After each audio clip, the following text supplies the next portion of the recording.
Hello friend, welcome to crack Pratham. आज हम राजा सुहेल देव के बारे में जानेंगे।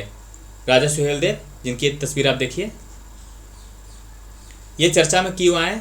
दरअसल उत्तर प्रदेश की सरकार बहराइच में क्या कर रही है, उनका स्मारक बना रही है, जिसका हाल ही में प्रधानमंत्री नरेंद्र मोदी के द्वारा शिलान्यास भी किया गया। माना जाता है कि जो राजा सुहेल देव थे वे बहराइच और श्रावस्ती के पास वाले इलाके में 11वीं सदी में राज करते थे। हालांकि इनके संदर्भ में इतिहास में काफ़ी कम जानकारी है, लेकिन जो जानकारी है उसके अनुसार यह बोला जाता है कि यह बहराइच और श्रावस्ती के पास वाले इलाके में राज करते थे। इसके अलावा यूपी सरकार जो है राजा सुहेल देव को पूरे राज्यभर में सुहेल राजभर के नाम से प्रचारित कर रही है, जिसका राजपूत समुदाय के द्वारा विरोध किया जा रहा है। देखिए, विरोध किसके द्वारा क्या किया जाता है इससे हमें मतलब नहीं है, हमारा मतलब सिर्फ एग्जाम से मतलब है। तो इनके संदर्भ में जो प्रश्न बनते हैं बस उसे ही हम देखेंगे। तो ये हमारा रहा, तो इनका विरोध किया जा रहा है, हमें सिर्फ एग्जाम से मतलब है। ये जो बहराइच पड़ता है वो देखिए यहाँ पे है, नेपाल के सीमा पर। इसके अलावा आप देख सकते हैं ये श्रावस्ती, जैसा कि इतिहास में दर्ज है कि ये जो श्रावस्ती और बहराइच के पास राज करते थे। इससे पहले राजभर जो है ये जो राजभर समुदाय है या फिर सुहेल देव राजा को पासी समुदाय से भी जोड़ा गया था। ये बात है वर्ष 1950-60 की, लेकिन अब इन्हें राजभर के तौर पर प्रचारित किया जा रहा है। देखिए, राजभर या फिर भर के इतिहास की बात करें तो ये भारतीय जाति समुदाय है। मध्यकालीन भारत में इनके स्वयं के छोटे छोटे कबीले स्थापित थे।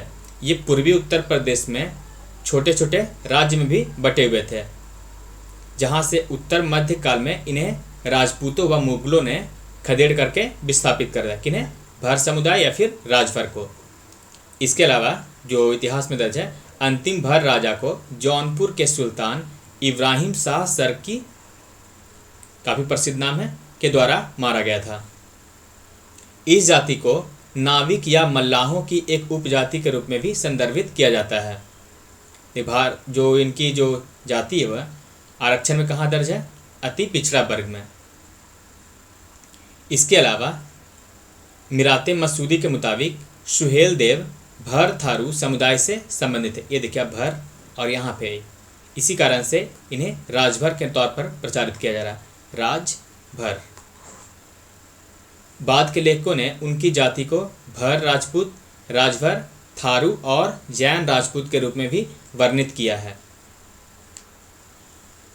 सुहेल देव श्रावस्ती से अर्ध पौराणिक भारतीय राजा हैं। कहा जाता है कि इन्होंने 11वीं शताब्दी की शुरुआत में, ये देखिए सन 1034 में बहराइच में गजनबी सेनापति कौन है? सैयद सलार मसूद गाजी। ये जो है मोहम्मद गजनवी का भांजा या भतीजा दोनों था। तो उसको मार दिया था किसने? राजा सुहेल देव के द्वारा। तो ये गजनबी आक्रमण को रोकने वाले भी थे। कौन? राजा सुहेल देव। तो इस सेनापति सैयद सलार मसूद गाजी को इन्होंने पराजित किया था। इसके अनुसार जो पौराणिक कथा है, सुहेल देव श्रावस्ती के राजा के सबसे बड़े पुत्र थे। कहाँ के? श्रावस्ती के राजा के सबसे बड़े पुत्र। इसके अलावा उन्हें सकरदेव, सुहीरध्वज, सुहरीदिल, सुहीरदल ध्वज, रायत सुहीरदेव, सुसज और सुहार देल समेत कई विभिन्न नामों से भी जाना जाता है। ये सुहेल देव के अन्य उपनाम हैं। सलार मसूद और सुहेल देव की कथा फारसी भाषा के मिराते मसूदी में पाई जाती है। ये जो मिराते मसूदी है किसके द्वारा लिखा गया है? ये देखिए अब्द उर रहमान चिश्ती के द्वारा। मिराते मसूद किसके द्वारा लिखा गया? रहमान चिश्ती के द्वारा। और ये किस शासनकाल का है? जहांगीर के शासनकाल का। ये मुगल शासक जहांगीर के शासनकाल का कौन है? रहमान चिश्ती, जिसने मिरातु मसूदी को लिखा था। देखिए ये जो मिराते मसूदी के जो पुस्तक में है वह वर्णित है कि जो कौन, ये देखिए आप, कि जब ये सलार मसूद की हत्या हुई थी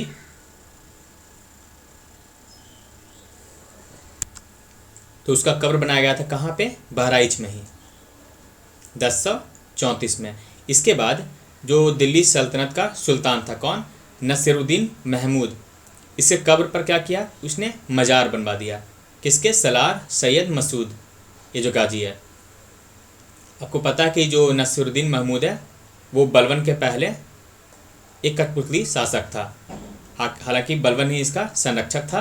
ये देखिए उसका शासनकाल 1246 से 1266 था। देखिए इसके अलावा जो है 13वीं शताब्दी में मोहम्मद बिन तुगलक के शासनकाल में अफ्रीकी यात्री आए थे, कौन? Ibn Battuta. वो भी इस मस्जिद पे, कहाँ पे? सैयद सलार मसूद गाजी के जो मज़ार है वहाँ पे गया था। इसके अलावा यह भी किंवदंती है कि मुग़ल बादशाह अकबर जो है भेष बदलकर एक बार मसूद गाजी की दरगाह पर गया था। हालांकि अब जो हिंदूवादी जो संगठन है, हिंदूवादी संगठन का दावा है कि जिस जगह पर मसूद गाजी की दरगाह है वहाँ पर उस दौर में बालार्क ऋषि का आश्रम हुआ करता था। उनको राजा सुहेल देव का गुरु बताया जाता था। तो इस वीडियो में बस इतना ही। Thank you for watching crack प्रथम।